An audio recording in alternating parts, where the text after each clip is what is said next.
왜 동성애인가라는 것입니다.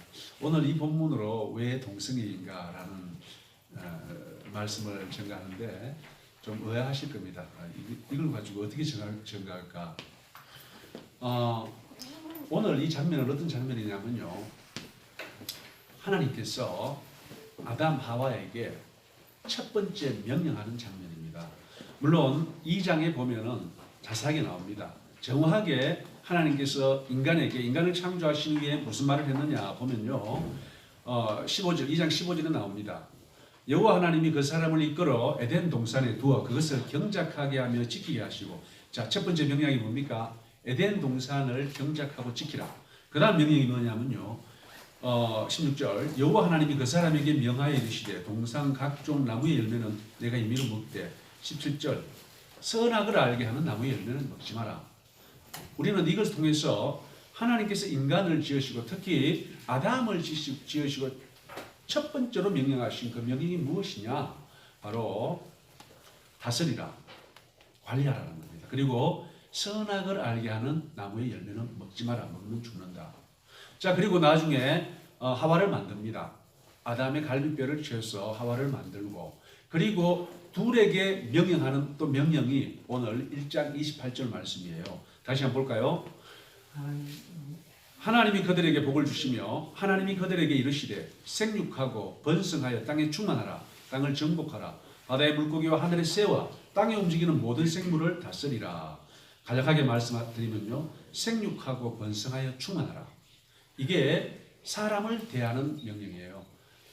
앞으로 이 가정을 어떻게 이루고 사회를 어떻게 이루고 하는 그 명령이고, 또 하나는 뭐냐면은 정복하고 다스리라. 이것은 이 지구를 향해서 또는 자연을 향해서 하는 명령 두 가지를 내렸습니다. 우리가 많은 명령을 들을 때요, 뭐 이것 하라, 저것 하라, 이것 하지 마라, 하지 마라, 이런 많은 말을 들을 때 우리는 자칫 오해할 수가 있습니다. 뭘 오해하느냐? 같은 급의 명령이다라고 오해할 수가 있다는 거예요. 그런데 그렇지 않습니다. 성경에도 마찬가지고 법에서도 그 명령의 경중, 명령이 정말 중요한가 그렇지 않은가는 뭐를 통해서 알 수 있느냐? 그에 따른 벌에 대해서 벌을 보면 알 수 있습니다. 벌이 무거우면은 그 명령은 중한 명령이고 반드시 실천해야 될 그런 명령이고, 별이 가볍거나 별이 없는 것 같으면은 뭐 그냥 대충 해도 되는 명령이에요. 그런데 여기에서 인간에게 태초로 명령하신 것이 뭡니까? 생육하고 번성하여 충만하라라는 명령입니다. 누구한테 했습니까? 남자와 여자에게 했어요. 아담과 하와에게 하신 명령이 생육하고 번성하고 충만하라. 우리는 이 명령에서 하나님께서 이 사회가 인간의 모임이잖아요. 이 사회를 어떤 방향으로 만들어 가실지 설계가 나오는 거예요. 뭡니까? 남자와 여자를 만드시고 둘이 결혼하기를 원하십니다. 그 둘의 결혼을 통하여 생육하고 번성하고 충만한 바로 가정을 이루고, 또 그 가정이 남녀가 결합된 가정이 확대되어서 교회를 이루고 사회를 이루고 국가를 이루게 하는 것이 바로 하나님의 태초의 인간을 향한 명령입니다. 교회와 가정과 사회를 향한 명령이에요. 이 명령은요, 얼마나 하나님께서 중요시 하시는지는 대부분의 사람 모릅니다. 잘 몰라요. 왜 모릅니까? 모르기 때문에 이 명령이 나중에 어떠한 결과로 나타나는지 잘 몰라요. 대부분 몰라요. 자, 그러면은 이 명령을 어겼을 때 어떠한 결과가 나타나는지 한번 살펴보면요. 창세기 19장에 가면은 어떤 장면이 나오느냐? 소돔과 고모라 장면이 나옵니다. 소돔과 고모라의 죄악을 알기 위해서 하나님께서 두 천사를 보냅니다. 그런데 그 소돔에 도착한 그 두 천사를 강간하려고 하는 거예요. 남자들이 와서 강간하려고 합니다. 게이들이죠, 그죠? 동성애 강간을 하려고 했던 거예요. 그리고 그 다음날 아침 일찍 그 가족을 천사 두 명이 한 명씩 양팔에 잡고 그냥 그 마을을 떠나갑니다. 그때 하늘에서 불을 내려서 그 일대를 없애버리는 거예요. 자, 우리가 성경이 뭐 신약 구약 굉장히 많잖아요, 내용이. 그런데 동성애 사건이 나오는 것은 딱 두 개뿐입니다. 여기가 첫 번째예요. 창세기 19장이 첫 번째입니다. 또 한 곳 더 있어요. 사사기 19장, 20장, 21장에 가면은 그 사건이 또 한 번 나옵니다. 동성애 사건이. 다른 사건은 동성애 사건은 없어요. 동성애 사건은 없고 단지 명령으로 동성애를 하지 마라. 동성애는 죄다. 라는 명령은 있을지언정 실제로 동성애 사건이 있었고 또는 그 사회에 만연했고 하나님께서 그 동성애 사건을 어떻게 바라보시고 어떻게 처리하는지는 딱 두 곳. 창세기 19장과 사사기 19, 20, 21장을 걸쳐서 나오는 거예요. 자, 그러면 사사기 19, 20, 21장은 뭐냐면은 레위인의 첩 이야기입니다. 레위인의 첩 이야기. 대부분 아시겠죠? 여기 정도 나오시면은 성경을 여러 번 읽었을 텐데. 자, 그러면 앞 이야기를 생략하고 결국 레위인의 첩이 죽습니다. 레위인을 강간하려고 하던 그 동네 무리들이 아주 못된 놈들이죠. 결국 레위인을 안 내보내주니까 레위인의 첩을 강간하고 레위인의 첩은 죽게 돼요. 그래서 그 시신을 12조각 내서 각 지파에 보냅니다. 그래서 결국 각 부족의 장들이 모여서 도대체 이게 무슨 일인가? 그래서 결국 모여서 베냐민 족속에 얘기합니다. 야, 이 죄 저지른 놈들 빨리 불러내라. 우리가 그들을 처리한다. 10명이든 20명이든 내줬으면 끝나는 거예요. 그리고 그들만 죽여버리면은 그냥 그 모든 일은 묻히고 넘어갑니다. 그런데 저는 성경을 계속 읽으면서 왜 베냐민 지파가 그들과 싸우려고 했을까? 왜 11대 1로 11명을 상대로 한 명이 무모한 싸움을 벌였을까? 저는 옛날에 이해가 안 됐어요. 볼 때마다 이놈들은 참 정신없는 놈들이다. 어떻게 베냐민 족속가 큰 족속이 아니거든요. 예, 유다 족속이 가장 좀 보면 커요. 그런데 어떻게 이 베냐민 지파가 11부족을 상대로 싸울 생각을 할까? 옛날에 저는 이해가 안 됐어요. 그러다가 이제는 이해됩니다. 어떻게 해서 싸운지 아세요? 왜 싸우려고 했는지 아세요? 하나님께서 그들의 마음을 충동질했어요. 베냐민의 마음을 충동질해서 마치 이길 수 있는 것처럼 자기 정신을 나가게 한 거예요. 정상적인 판단을 못하게 한 겁니다. 그런데 1차전은 어떻게 됐습니까? 연합군이 패했습니다. 그때 많이 죽었어요. 10,000명 이상 죽었어요. 성경을 보면. 저는 또 이해가 안 갔어요. 연합군이 한꺼번에 5배, 10배 되는 숫자로 밀어붙여서 끝내버리지 왜 1차전을 패배했을까? 그리고 또 2차전 또 합니다. 2차전 또 패배했어요. 저는 정말 이해가 안 됐어요. 근데 이제는 다 이해됩니다. 왜 패배했느냐? 패배한 이유는 단순합니다. 연합군의 분노를 최고치로 올리신 하나님의 계획입니다. 그래서 이때 이 2번 패배한 연합군은 다음에 하나님께 예배드리고 회개하고 그래서 다시 3번째 전쟁을 해요. 전투를 벌이는데 그때 어떤 명령을 내리냐면은 저놈들한테 소속된 생명이 있는 모든 것을 멸해버리라고 얘기를 합니다. 멸해버려요. 보시면 아실 거예요. 짐승이든 사람이든 할 것 없이 싹 죽여버립니다. 3번째는 이깁니다. 그래서 그때는 이해가 안 됐는데 제가 동성애에 대해서 다시 하나님의 뜻을 성경을 기도를 하면서 보니까 이런 내용들이 보이기 시작하는 겁니다. 그랬구나. 하나님의 1장 28절에 나오는 이 원시명령, 근원명령은 이렇게 중요한 거구나. 하나님께서 인간을 만드시고 인간이 앞으로 만들어 나갈 가정과 교회와 사회를 향한 이 근본 명령은요. 다른 명령하고는 그 경중이 비교가 안 됩니다. 비교가 안 돼요. 이 명령을 어기는 자들은 하나님은 어떻게 한다고요? 국가적으로, 부족적으로 한마디로요. 한 명의 모습만 취하는 게 아니고 몰살시켜버립니다. 이게 바로 하나님의 뜻이에요. 성경에 딱 2군데 나옵니다.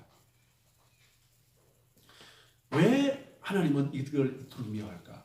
바로 하나님께서 인간을 창조하신 하나님은 이 세상의 창조가 하나님의 창조의 목적이 아닙니다. 이 세상을 창조하고 이 세상에서 인간이 하나님의 형상을 닮은 인간이 이 세상에서 살게 하기 위하여 만드셨어요. 이 세상은 누구를 위해 존재합니까? 하나님의 형상을 닮은 인간들을 위해 존재하는 거예요. 바로 그래서 인간을 향한 계획이 있습니다. 하나님이 계획이 있어요. 남자와 여자를 만드시고 결혼을 해서 가정을 이루고 그 가정을 통하여 가정의 확장으로 교회가 되고 사회가 되고 국가가 되는 이러한 하나님의 원초적인 원시적인 계획이 있다는 겁니다. 그런데 이 계획을 마귀가 알고 방해하는 거죠. 이 방해는요 지금까지 계속됩니다. 지금까지 계속되어 왔어요.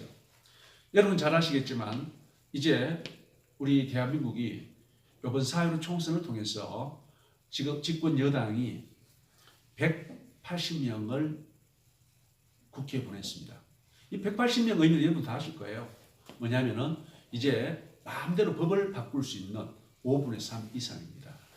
원래는 반 150명 이상이면 법을 바꿀 수 있는데 워낙 동물국회라서 치고받고 싸우다 보니까 그래서 여야가 서로 의견이 배치될 때는 상치될 때는 우리 5분의 3 이상 180명 이상으로 하자. 그러면 180명이 안 되면은요 싸울 필요가 없잖아요. 그전은 160대 140으로 치열하게 싸웠어요. 그렇지만 이제 180명이 안 되면 싸울 필요가 없어요. 싸운다고 되는 일이 아니고 법으로 정해졌으니까. 그런데 이제는 180명이 되었습니다. 법은 마음대로 바꿀 수 있습니다.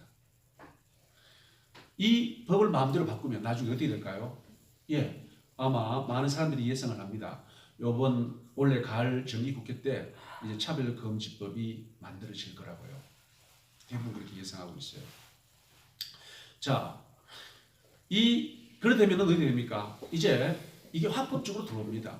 대한민국에도 이 법이 합법적으로 들어와서 이제는 교과서에 초, 중, 고, 유치원부터 교과서에 성평등 이제 내용이 들어올 겁니다. 지금도 조금씩 들어오고 있는데 그때는 이 차별금지법이 말하자면은 성평등에 관한 기본법이 되는 거예요. 그래서 마음대로 이제는 들어옵니다. 그러면은 우리 대한민국 교회는 어떻게 될까요? 엄청난 시련을 겪게 될 것입니다. 예, 그때가 이제 멀지 않았습니다. 그런데 저는 하나님께서 이 두 사건 창세기 19장, 사사기 19장에서 21장까지 그 두 사건을 다루시는 방식을 바라보면요. 저는 오늘날 이 세상을 정말 하나님께서 어떻게 다루실까라는 것이 저는 유추해 볼 수 있습니다. 하나님이 하시는 일을 통해서 앞으로는 어떻게 하시겠다라는 게 이제 깨달아진다는 겁니다. 유럽은 어떻게 됐습니까? 다 됐습니다. 이제 대만도 이 아시아에서 제일 먼저 됐습니다. 그리고 미국도 그렇게 됐어요. 이제 대한민국도 어쩌면 올해 될 수도 있습니다. 이제 대한민국이 되면은요, 이제 거의 안 되는 나라가 없을 겁니다. 뭐 사실 안 되는 나라는 워낙 그 전통적인 사고방식에 사로잡힌 사람들이 많은 그런 나라들이겠죠. 작고 영향력 없는 나라. 하지만 세상에서 영향력 있는 나라는 대부분 이제 하나님께서 가장 미워하고 싫어하시는 그러한 이 동성애가 법의 이름으로 합법화된다는 거예요. 그러면은 하나님께서 그 모든 나라들을 어떻게 하실까요? 예, 저는 확신합니다. 하늘에서 불을 내려서 그 모든 나라를 쓸어버릴 거라고요. 아멘. 언제요? 머지 않았습니다. 주님께서 다시 오시는 그때에 저는 하나님께서 모아놨다가 한꺼번에 이 세상을 불로 심판해 버린다고 저는 확신합니다. 아마 오래 걸리지는 않을 겁니다. 얼마 남지 않았고. 그렇기 때문에 지금 우리는 시대가 돌아가는 걸 보면은 깨어 기도하는 게 무엇보다도 필요하다는 거예요. 아멘. 정말 하나님의 사람들이라면은 예수님께서 24장 마태복음 24장 25장에서 말씀하셨던 그것이 정말 가슴에 절절히 와닿게 됩니다. 깨어있으라, 깨어있으라, 깨어있으라. 아멘. 그 이후로 이어지는 모든 비유를 통해서 예수님께서 강조하신 것은 뭐냐? 마지막 때는 깨어있을 때다. 아멘. 마지막 때는 참으로 깨어있을 때다. 아멘. 깨어있지 않는 자에게는 주님께서 도적같이 올 거지만 깨어있는 자에게는 그렇게 그렇지 않다라는 것이 바로 마지막을 살아가는 성도의 자세입니다. 아멘. 자, 사사기에 19장에 제일 앞에 보면 뭐가 나오냐면요. 그때는 왕이 없어서 나옵니다. 그리고 21장 그 레위인의 첩 사건, 그래서 그 베냐민 족속을 완전히 멸한 후에 마지막 절에 보면 뭐가 나오냐면 그때는 왕이 없으므로 사람들이 다 지 하고 싶은 대로 했다. 그런 내용이 나옵니다. 자, 그러면은 오늘날은 어떤 시절입니까? 물론 오늘날 왕이 있습니다. 대통령이 있습니다. 그런데 저는 오늘날도 사사기의 때와 정확하게 일치하다는 것을 저는 알게 되었어요. 뭐가요? 철학이. 이 세상을 사로잡은 철학이 뭔지 아십니까? 지금 여러분 포스트 모더니즘이라고 들어보셨습니까? 그것의 가장 큰 특징이 뭔가요? 권위 부정입니다. 포스트 모더니즘의 가장 큰 특징이 권위 부정이에요. 그러니까 아무런 권위를 인정하지 않는 것이 오늘날 철학의 주류입니다. 그래요. 이게 언제입니까? 마치 사사기 때 그러니까 왕이 없으므로 자기 속인의 좋은 대로 행했던 그때가 바로 이제 왕에 의해서가 아니고 법에 의해서 왔고 철학에 의해서 그때가 재현됐다는 거예요. 오늘날은 사사기의 때입니다. 오늘날은 우두머리가 없어요. 이 지구를 이끌어갈 정신이 없습니다. 있다면은 어떤 권위도 인정하지 마라. 우리에게 권위는 필요 없다. 내가 원하는 것이, 내가 하고자 하는 것이 그것이 정이고 옳은 것이고 그것이 진리다 라는 것이 오늘날의 시대 정신이에요. 그게 언제입니까?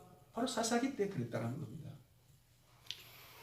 그러면 그 당시는 사사기 때는 특히 이 베냐민 지파에 그런 일이 있었어요.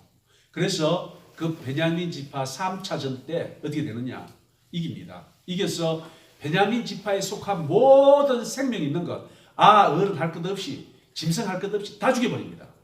그리고 전투에 나섰던 전사 600명만 살아남습니다. 보니까 이제 자기 졌거든요. 그래서 도망가는 거예요. 도망갑니다. 도망가다가 림몬 바위산으로 올라갑니다. 림몬 바위산이 어떤 곳이냐? 먼저 딱 올라가서 지키고 있으면 다른 팀이 절대 못 올라갑니다. 한 곳만 지키면 100명, 1000명을 만들 수 있는 그런 요새예요. 그런데 거기에 먹을 게 있습니까? 물이 있습니까? 둘러싸버리면 어떻게 됩니까? 다 굶어 죽죠. 그리고 3개월이 지났어요. 3개월이 지나니까 이 연합군의 마음이 우울해졌습니다. 그때서야 이제 그들도 이성을 찾기 시작하는 거예요. 그전에는 어땠습니까? 복수의 일념으로 저놈들은 다 죽여버려야 됩니다. 저놈들은 살 필요가 없는 놈들이다. 그렇게 생각하고 공격했고 죽였던 그런 때가 3개월이 지난 후에 이제 마음이 좀 가라앉고 객관적으로 그 자기들이 그때 일어난 일들을 바라보고 우리 한 지파가 끝장났구나. 그때 돌이킵니다. 돌이키고 화해를 청합니다. 살려줄게. 너가 지역에 가서 살아라. 이렇게 화해를 청합니다. 이 사건은 오늘날 우리 이 마지막 때를 살아가는 하나님의 백성들에게 정말 살아있는 교훈입니다. 오늘날이 어떤 시절은 어떤 때입니까? 오늘날은 놀랍게도 각자 지 좋은 대로 행하는 것이 진리의 시대입니다. 그래서 거의 모든 선진국에는 이미 동성애가 합법화되어 있습니다. 그런데 그 동성애는 오늘 살펴봤듯이 하나님의 인간을 향한 근본 계획, 근본 설계를 정면으로 부정하는 거예요. 정면으로 부정하는 거예요. 오늘날 목사들 많이 있습니다. 좌파 목사 많은 줄 여러분 아시죠? 그죠? 오늘날 유럽 교회가 완전히 폭망했습니다. 실제로 정기적으로 신앙생활하는 사람은 1%도 안 됩니다. 어느 나라도 마찬가지입니다. 개신교의 종주국 독일도 마찬가지로 0.4% 정도가 정기적으로 신앙생활을 하고 있습니다. 독일은 많은 편입니다. 영국은 0.1%예요. 물론 이게 우리의 미래가 되겠지만 그 원인이 뭐냐? 바로 자경화라는 거예요. 자경화. 오늘날 유럽교회가 폭망한 원인을 전문가들은 두 가지로 꼽습니다. 하나는 세속화와 자경화. 저는요, 유럽과 미국을 비교함으로써 세속화도 영향이 있지만 세속화는 미미한 영향이다. 작은 영향이다. 정말 무서운 것은 자경화다라는 것을 알게 되었어요. 여러분, 미국이 유럽보다 덜 세속화됐을까요? 아닙니다. 미국도 첨단을 달리고 있습니다. 어느 사회든지 정말 부를 거머쥐고 평안하게 되면요, 세속화됩니다. 그런데 참 다양하게도 미국은 어떻습니까? 자경화는 되지 않았습니다. 지금까지 유럽을 다스린 대부분의 나라들은 어떤 정치 성향을 가졌느냐? 사회주의. 그래서 지금도 그러한 사회를요, 유럽식 3인주의라고 합니다. 유럽식 사회 민주주의, 바로 사회주의예요. 그런데 미국은 그렇지 않았습니다. 미국은 공화당, 민주당 두 당이 있지만 둘 다 보수적이에요. 오히려 미국의 민주당이 그 진보당 아닙니까? 진보를 지향하는 우리나라 보수당보다 더 보수적이에요. 한마디로 작용화되지 않았다는 거예요. 사회주의가 거리를 뒀다는 겁니다. 그래서 미국 교회는 살아있습니다. 아직까지 미국이 선교 1위 국가입니다. 우리 대한민국이 1위 국가. 왜요? 그들은 작용화되지 않았기 때문에 그렇습니다. 그런데 오늘날 한국을 보면 참 답답합니다. 왜요? 작용화된 목사들이 너무나 많아요.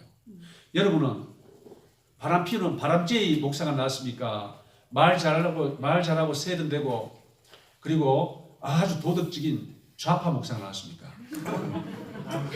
여러분 다 바람제이를 싫어할 겁니다. 바람제이를 싫어할 겁니다. 그런데 이 바람제이 목사는요, 요 앞에서 무슨 말 하는지 아세요? 뭡니까? 바리새인처럼요, 가식적으로 이야기를 합니다. 자기 속에는 더러운 게 많아도 겉으로는 하나님은 사랑이십니다. 예수만이 진리십니다. 이걸 전해요. 그런데 이 좌파 목사는 뭘 하시냐? 아무리 자기가 생활이 거룩하고 온전하다 하더라도 여기에서 독을 뿌립니다. 그래서 다 죽입니다. 바람제이는요, 지원처만 못 떨어지면 돼요. 나중에 발각됐구나. 야, 니 바람 피웠구나. 니 나가라. 하면 그럼 끝이에요. 그런데 이 좌파는요, 교회 하나를 쓸어버립니다. 그냥 독을 뿌리가 다 죽게 만드는 게 이 좌파예요. 그게 어디 있었다고요? 그게 유럽에서 있었던 일입니다. 근데 이 좌파들이 공통적으로 들고 나오는 가장 강력한 무기가 있습니다. 그게 뭔지 아시겠죠? 제가 지금 이야기하고 있는 거. 바로 동성애 문제입니다. 좌파들이 가장 강력하게 들고 나오는 문제가 동성애 문제예요. 그래서 이것을 GM이라 합니다. Gender Mainstream. 그러니까 지금은 우리가 아직까지 우리 대한민국은 양성이 사회의 주류를 이루고 있어요. 그런데 젠더, 성이 주류를 이루는 사회를 만드는 정치인들이 만들지만, 그런데 그 사회를 만들 때 일조하는 세력이 누구냐? 교회라는 거예요. 교회. 그런데 젠더가 메인스트림 주류가 되면 어떻게 되는지 아세요? 그 나라 교회는 없어집니다. 급격하게 소멸돼요. 제가 좀 전에 말했지만 독일은 0.4%, 2017년 통계예요. 2017년 통계. 독일 인구가 8,200만 명입니다. 그런데 정기적으로 신앙생활 하는 사람들은 그 독일 기독교 연합회에서 발표한 2017년 통계예요. 34만 명이에요. 계산해 보세요. 0.4%쯤 될 겁니다. 그리고 독일은 매우 양호한 상태입니다. 다른 나라에 비해서. 이게 오늘날 유럽이고, 이게 어쩌면 우리 대한민국 교회의 내일이 될 수도 있다는 겁니다. 여러분, 속에서 분노가 치밀어 오르지 않습니까? 열받지 않습니까? 하나님의 거룩한 분노가 없다면 그 하나님의 사람이 아닙니다. 성령님의 사람이라면 여기에서 분노가 치밀어 올라야 됩니다. 성전에서 장사하는 그 사람들을 보고 예수님께서 분노하셨습니다. 채찍으로 때리고 뒤집어엎고 나가라고 했습니다. 오늘날 유럽 교회가 그것 때문에 망했고, 이제 그 예봉이 대한민국을 향하고 있다는 거예요. 어쩌면 올해에 우리 대한민국도 그렇게 될 수 있다는 거예요. 자, 결론적으로 어쩌면 못 막을 수도 있습니다. 유럽처럼. 아니면 우리가 정말 이 교회가 다 깨어나서 막으면 막을 수도 있을 겁니다. 중요한 건 뭐냐? 이것은 마지막 때와 맞물려 돌아간다는 겁니다. 하나님께서 소돔과 고모라 그리고 베냐민 지파를 거의 멸절시키듯이 했던 그 분노가 하나님 사두고, 이제 언제 세상이 다 그렇게 변했을 때 그 마지막 분노를 하나님께서는 내리실 겁니다. 그럼 이 세상은 불바다가 됩니다. 저는 어떻게 아느냐? 이 과거를 보면은 현재를 비추할 수 있는 거고, 그래서 저는 그렇게 추론한 거예요. 사랑하는 성도님들, 지금 우리가 살아가고 있는 이때는요, 정말 자다가 깰 때입니다. 여러분, 나라와 민족을 위하여 기도하기 나왔습니다. 지금 보세요, 오늘 여기밖에 안 나왔는데 우리가 북한 복음회를 위해서 기도하지 않습니까? 자, 북한을 잡고 있는 우리의 대적이 누굽니까? 마귀입니다. 마귀의 하수인으로 지금 열심히 열일하는 저 김정은 괴뢰 도당이 누굽니까? 바로 좌파입니다. 좌파. 그중에도 극좌파죠. 저것들은 어디든지 신앙을 싫어해요. 믿음을 싫어해요. 그건 당연하죠. 왜냐하면 저 사회주의 이론이 어디서 나왔습니까? 무신론에서 나온, 무신론 철학에서 나온 이 정치 이론입니다. 그렇기 때문에 그들은 하나님을 싫어해요. 하나님을 싫어해요. 유일신이 생기는 것을 너무나 싫어합니다. 왜요? 그 배경에 누가 있기 때문에요? 마귀가 있기 때문에. 마귀가 있기 때문에 그들은 너무나 싫어하는 겁니다. 오늘 우리 대한민국도 마찬가지입니다. 동성애를 만드는 그 세력 뒤에 누가 있습니까? 바로 그러한 세력들이 조정을 받고 있다는 거예요. 어떤 목사가 만약 그렇게 주장한다면 뭡니까? 그들 뒤에 배우는 누구냐? 바로 마귀입니다. 최근에 이번에 4.15 총선 끝나고 NKCC인가요? NCCK인가요? NCK입니까? 거기에서 뭐라고 발표했습니까? 우리도 빨리 차별금지법을 만들자. 그건 무슨 이야기가 똑같냐면 우리 이제 기독교 나라 끝내자. 빨리 대한민국에서 기독교를 없애자라는 말의 다른 말입니다. 거짓을 하고 있어요. 거짓을. 너무나도 어처구니 없습니다. 누가요? 그 NCCK 총무는 누군지 아십니까? 다 목사들입니다. 다 목사들이 거짓을 하고 있어요. 오늘날 이게 대한민국 현실입니다. 이제는 우리는요, 누구를 따라가야 됩니까? 성경을 따라가야 되고, 성령님을 따라가야 됩니다. 이제는 정말 누구도 믿지 못합니다. 예수님께서 마태복음 24장에 뭐라고 했습니까? 여기 있다, 저기 있다, 절대 아니다. 절대 아닙니다. 언제까지요? 예수님이 보신 모습 그대로 다시 오시는 그때가 있다고 했어요. 사형전에. 그때 전에 나타나는 모든 내가 그다라고 하는 사람들은 다 누굽니까? 가짜라고 합니다. 가짜. 성경에 분명히 나와 있죠. 결국 우리는 지금 누굴 따라가야 되냐? 진리 대신 말씀 따라가야 됩니다. 아멘. 예수님 따라가야 됩니다. 성령님 따라가야 됩니다. 아멘. 이것만이 유일한 우리를 구원해 줄 방법입니다. 아멘. 인간적인 그 어떤 것도 없습니다. 목사 따라가도 안 됩니다. 목사도 말이 성경과 배치될 때는 그 목사 과감하게 버려야 됩니다. 아멘. 근데 사람들은 그렇게 하지 못해요. 오늘날 좌파 목사 밑에서 얼마나 많은 성도들이 있습니까? 인간적인 관계 때문에. 내가 이 교회에 투자한 게 얼마인데, 이 교회 건축할 때 내가 투자한 돈이 얼마인데, 내가 이 교회에서 30년 동안, 20년 동안 있으면서 구축한 인간관계가 어떻게 되는데 그냥 그렇게 있는 거예요. 자기를 죽이는 일입니다. 이제야말로 다 깨어나야 돼요. 이제 세상 것 연연하지 않고 오로지 예수 그리스도 진리만을 따라가야 될 때가 그 어느 때보다도 바로 지금이고 깨어날 때가 지금이라는 거예요. 아멘. 특히 우리는 동성애에 대해서 민감하게 반응해야 됩니다. 아멘. 민감하게 반응해요. 왜요?